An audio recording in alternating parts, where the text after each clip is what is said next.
கடமையை அறிவதற்காக ஓடோடி வந்து கொண்டிருக்கிற வேலை. ஏய் நண்பா,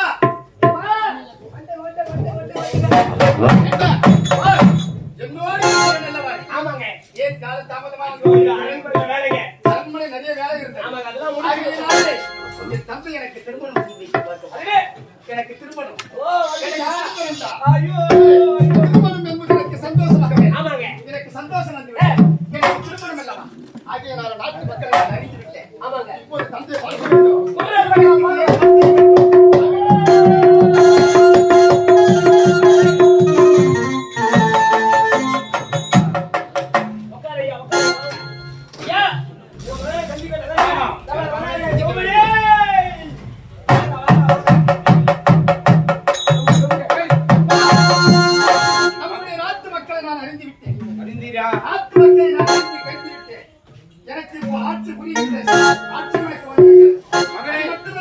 எனக்கு திருமணம் இல்லை.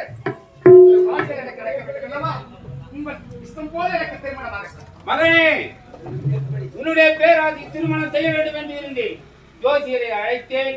அவர் கணித்தால் உனக்கு வரும் வெள்ளிக்கிழமை என்று உனக்கு உயிர் போக வேண்டும் என்று. அப்பா என்ன பேசுறீங்க? ஜோசியர் அழைத்து எனக்கு ஜோசியம் உன்னுடைய பேராசிக்கு அவர் வரும் வெள்ளிக்கிழமை என்று உனக்கு உயிர் போக வேண்டும் என்று சொல்லிவிட்டார். வர வெள்ளிக்கிழமை அன்று எனக்கு உயிர் போகுமா? ஆமா. என்னப்பா பேசுறீங்க? நீங்க தானப்பா எனக்கு திருமணம் செய்ய வேண்டும். பார்க்க வேண்டும் இல்லை என்று நான் சொல்லவில்லை. ஜாகத கணிப்பில் அப்படி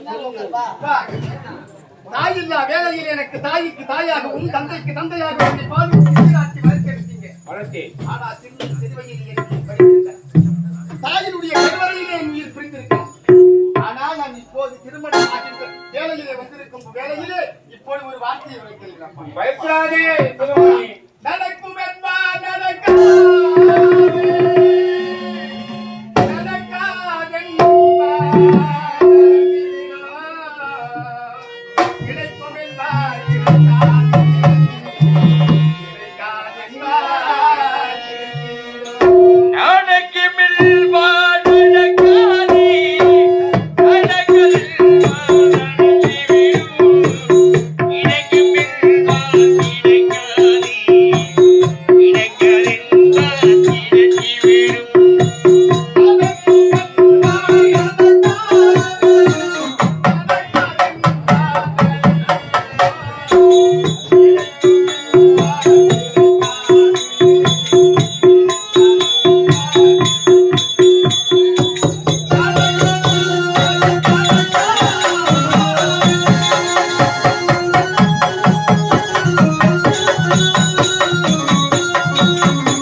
நான் திருமண மன மேடையில் அமர போகிறேன்.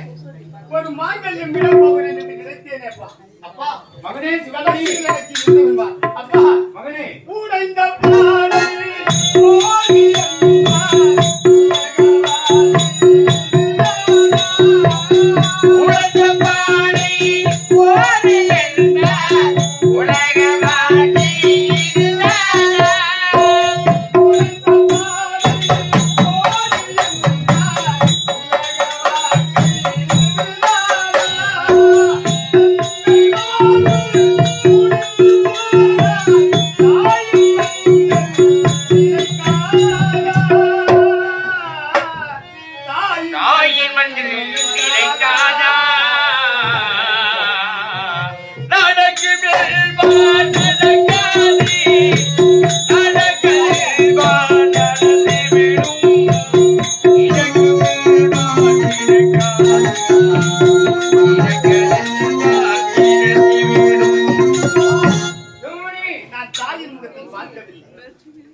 நான் எதற்கப்பா உங்கள் மகனாக நான் பிறக்க வேண்டும்? பாதியிலே உயிர் பிரிவதற்காக நான் பிறக்க வேண்டும். அப்பா அப்பா சொல்லி குற்றமில்லை.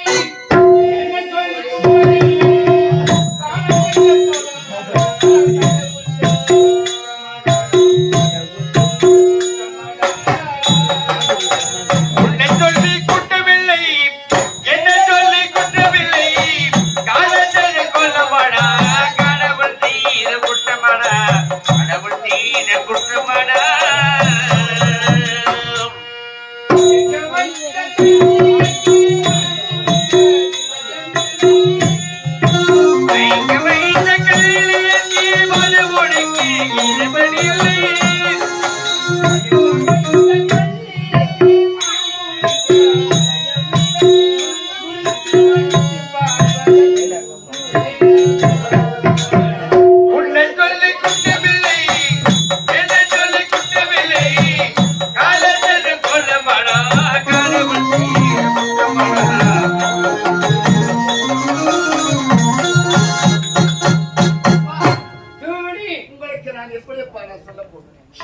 நான் எப்படி அப்பா உங்களுக்கு கூற போகிறேன்? அப்பா இன்னும் சிறு வயதிலே நீர் மாற்றிருந்தால் அதான் திருமணம் என்ற ஒரு கட்டளை எனக்கு வைத்திருக்கு. ஆனால் இப்போ நீ பயப்படாதே. உனக்கு இருமல் கோட்டை கட்டி நான் நீ போகும் அளவுக்கு நான் செய்கிறேன். ஏழை மக வீட்டுக்குள்ள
எனக்கு இப்படி ஒரு செய்தி எனக்கு கொடுத்து விட்டீங்களே அப்பா அப்பா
மடியில் நான் உறங்கவில்லை, தாயின் மாறிலே நான் பால் உண்ணவில்லை.